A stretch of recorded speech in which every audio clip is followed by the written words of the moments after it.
Service excellence is for every day in every way, and each of us can and must be a champion. Has the pandemic changed the way in which you deliver on your promise? Let's talk. I'm really delighted to see so many of you returning today or joining us for the very first time. We realize that it's Mother's Day, and many of you are celebrating either as a mom yourself, perhaps as a grandma, or with mothers of your own. Albeit you cannot see, feel, touch, and hug them, you know that you're connected, probably through some sort of virtual program. So we're delighted to see all of you, delighted to have you with us, and we really are pleased to welcome you to a program on service excellence. This is an incredibly important topic and something that we face each and every day for those we serve. So let me start those slides. The business that we are in, the real business that we are in, is one of service. It may not be the kind of service that you think about from retail or from wholesale or from any other entity, perhaps from a restaurant or more, but it is clearly service. But the service that we provide in the big business that we're in is a very precious commodity. It's maintaining lives, and human happiness, human health. And that perhaps is the most important service that any of us can bring. So let's look at service during a pandemic. It's more than a welcome. It's more than a hospital room, especially now when there are more patients than there are rooms. It's more than those 3 meals a day, which always are a stumbling block for patients who are always complaining about them. It's more than housekeeping in that room. And for you, it's more than a mask, equipment, and care. You are giving of yourselves more than ever before, and you are providing service. It's about being accountable for all that we do. Individuals come to us with the greatest needs of mankind. And we are there 24/7, 365 to care about them, hold ourselves accountable for their outcomes, and to provide the very best service possible. It's not sometimes, but it's every time. And we do that with consistent communication, internal or external, feeling valued ourselves in workplaces that appreciate us, and knowing that the client's satisfaction is also your satisfaction. We're in this together. And service is intangible. It's the human side. It's so much more than bricks and mortar. It's that human side. It's our emotions. It's our behaviors. It's our feelings. It's our perceptions. It's our self-concept of who we are and what we bring to the table. It is so intangible. When we think about the book Good to Great, which by itself is a great book. If you've not seen it, be sure to get it. I'll attach the link to today's notes. We look at the gold standard, who provides the very best care possible, who has the most empowered employees, about supportive management and providing a memorable experience. And we also look at the fact that there is no box. It's not a matter of thinking outside of the box, because the box doesn't exist. If you remove that box and any obstacles that might be in your way or perceived obstacles, you will be able to arrive at great. So when you think about excellence, who comes to mind? Companies I think of are Nordstrom first and foremost. They have an entire manual on service. They have a system that indicates that if they don't have what you want, they will put you on hold if you're live at the counter. And again, they will open someday. Trust me. Trust them. They'll say, just a moment, I'll be back with you. Can you come back in 20 minutes? They'll go find what you need and bring it to you to deliver. This great big store that started as a small shoe store in the state of Washington has expanded based on service. Now think about Disney. Do you know that 70% of the people who go to Disney come back? Even though we all know the prices are too high, the lines are too long, it's too difficult to connect. It's so difficult to be there. There are too many people. Although they have not yet reopened, it's a busy place. It's a happy place. And why do people come there? They come there, they say, because someone always welcomes them. Because someone gives them directions throughout the process. Because someone will help facilitate the process for them. And because when they leave, someone asks them, are you returning today? And if so, they'll stamp your hand. And if not, you get a warm thank you that is so heartfelt, where you know that they appreciated your being there. And again, others are Southwest and Amazon, all for their own special reasons. They all bring something very valuable. You responded to that, and most of you chose Amazon. Perhaps today Amazon is the most prolific based upon rising to the occasion during the pandemic and doing what truly needs to be done to get us what we need. So the Nordstrom way is whatever it takes, empowerment, never too much, and if you're ever in doubt, do more. I don't know a lot of companies that empower their people to act on their behalf that way. So we want to look at best practices. We all have our own great best practices. You know within your organization or with your institution, what are the best practices? What do your people want you to do? What do they empower you to do? How do they empower you to act on their behalf? And how much leverage can you take? How much leeway do you have in going out of your way to be sure that you are, in fact, delivering excellence?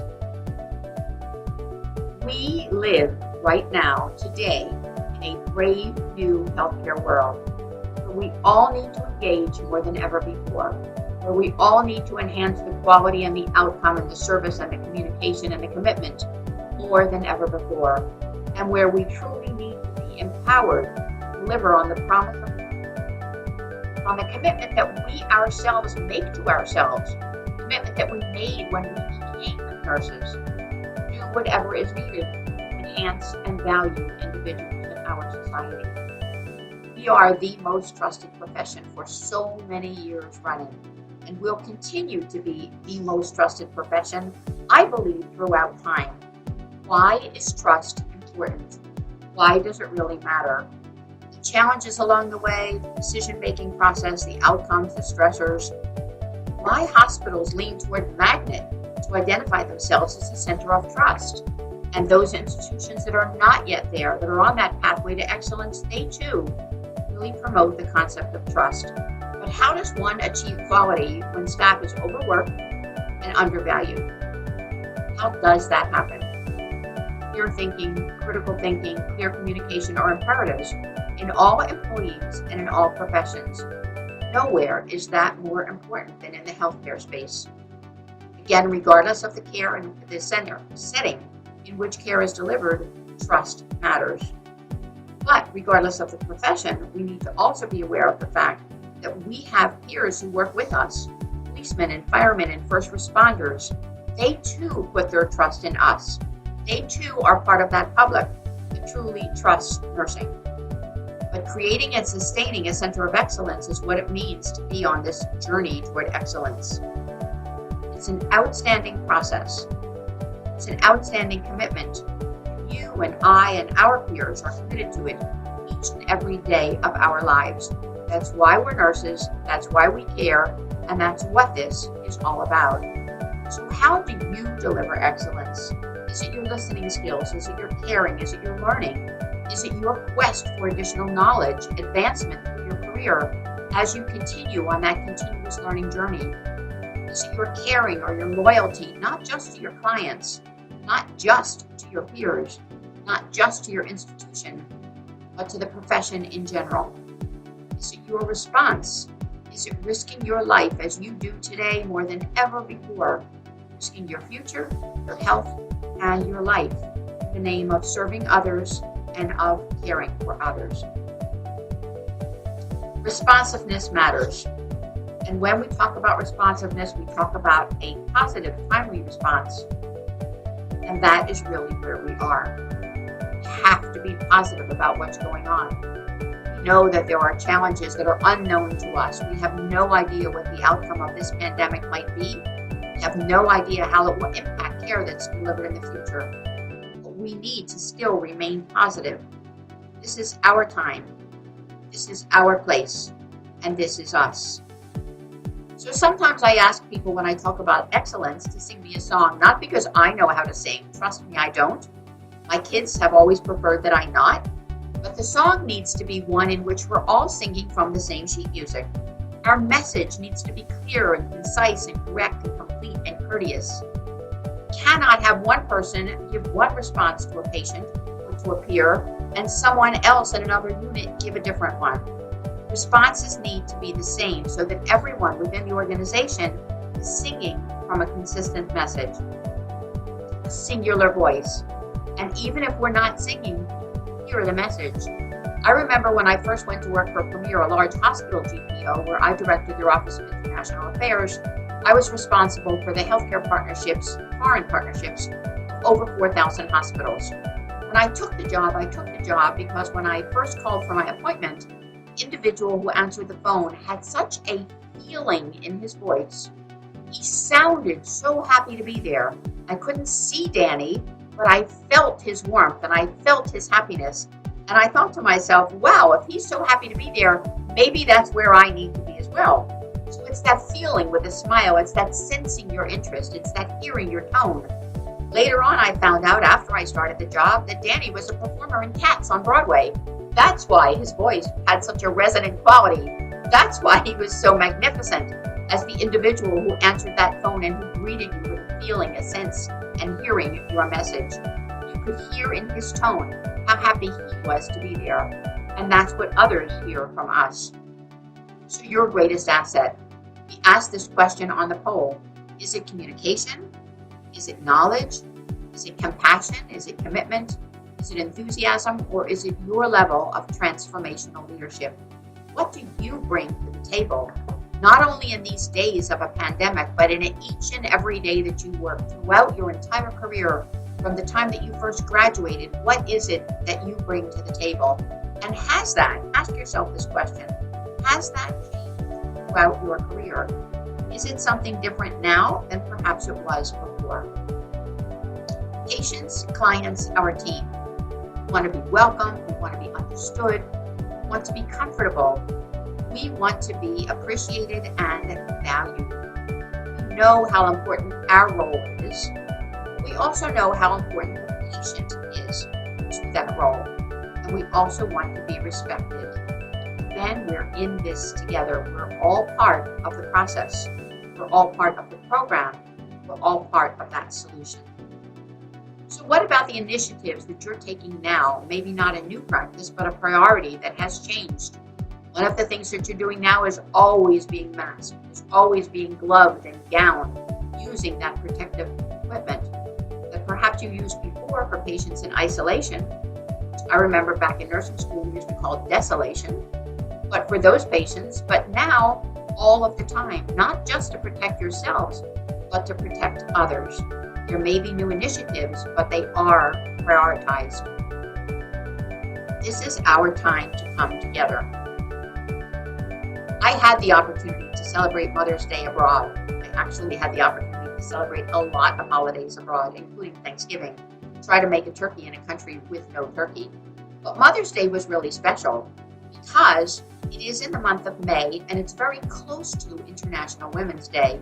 I never heard of Women's Day, otherwise known as March the 8th or the 8th of Marta, until I started to work abroad. And I was in an orphanage, and it happened to be Mother's Day and Women's Day in Minsk, Belarus. And a young child who was in the orphanage who said that she had been there for 13 years brought me a handmade flower, with a big circle in the middle. Somehow she had a picture of what she thought I looked like, which was a stick figure. I looked really great, really young, really thin, but it was her version of what I looked like. And she wished me a happy International Women's Day as well as a happy Mother's Day. Although she had no mother to call her own, because she was part of this orphanage, she understood the importance of the individual who had given birth to her. And while unable to be with her, she still blessed and appreciated that individual for giving her life. So it doesn't matter where we celebrate Mother's Day or under what circumstances. We at all times have come from a mom, and we need to value and appreciate that. At no time did I appreciate it more than celebrating that holiday abroad, away from my own family, without the benefit of FaceTime and Zoom and other things, because it was many years ago, but still being valued by those who appreciated moms. So what about our culture? Culture that allows us to speak to service excellence is an always culture. It's not sometime, it's not today, it's not this hour, it's not this minute. It allows us to reach for the stars, to get those 5 stars. When you're looking for something to view on TV these days, and there are so many different kinds of shows, I notice that most of them have crime, murder, or some other sort of violence. I try to go for the happy ones. But I always look at the number of stars. I notice that a lot of them have 5 stars, but they don't tell you who's in the show. If you have no idea who the performers are, how do you know that they really deserve 5 stars? Who mandated those 5 stars? In our culture, in our climate, in our setting, within the healthcare communities we serve, we're always looking for that cream of the crop. We're always looking for that always culture. And we always want those 5 stars because we're on a pathway to excellence since our first day in nursing school. If you attended a 2-year or a 3-year or a 4-year program as your initial foray into nursing, you basically share the same values and the same intensity, the same willingness to care for others, to provide that level of excellence. Because this is a heart and soul business. We are healers, we are caregivers, we're advocates for those patients. And now, more than ever before, we have to be the advocate because the patient's family cannot always accompany them to the hospital or to the service facility. We have to stand up for them. And we are also the innovators. Why innovators? Think about your own nursing career and how many products you have jerry-rigged yourselves as a result of creating something when something wasn't available. How many times did you put 2 things together and say, here, look at this? My best innovation, and one that I wasn't smart enough to take control over, was when I stuck a filter onto an Abbott IV tubing or an extension set and created the first online filter in an IV tubing. I did it because I was in the IV industry at the time. I shared my idea with the company and, of course, got no credit for that innovation. Many of us have done things like that throughout our careers that have not allowed us to get credit for what we thought of. But trust me, the innovation, the spirit, has been ours. So what's in the way of service excellence today? Is it our work environment? Is there are more patients and less space? Is it our leadership? Are they 100% behind us plus? Is it the scheduling, which is more horrific than ever before? If we ever thought that we worked with high-intensity patients and less staff, look at what our providers are doing today. Is it the pandemic? Is it in the way? And is this a one-time thing? Or will this too be ongoing? Is it the lack of protective equipment? Do we not have enough PPE to relieve our anxieties, to make us feel comfortable in our work setting? So again, I asked you at the beginning and I'm asking you now, what business are we in? We're in the business of the world of work. It's called service, enhancing the work and the experience, aligning cost and quality regardless of what it takes, and delivering value-based care. So again, I want to thank each and every one of you for joining us today, for, as Candy said in the beginning, sharing these programs and the resources with our colleagues. It's really important that we take advantage of the opportunity to share what we know and what we learn with each of our peers. Well, thank you again for being with us on day 5. We have 2 more wonderful days planned. So tell your friends it's okay to sign up still. It's free and you'll get that wonderful gift from Sharon. So thank you all and happy Mother's Day. You've listed 3 things that impact your ability to deliver service excellence. Let's take this to an entirely new level with a face-to-face program at your health system or institution.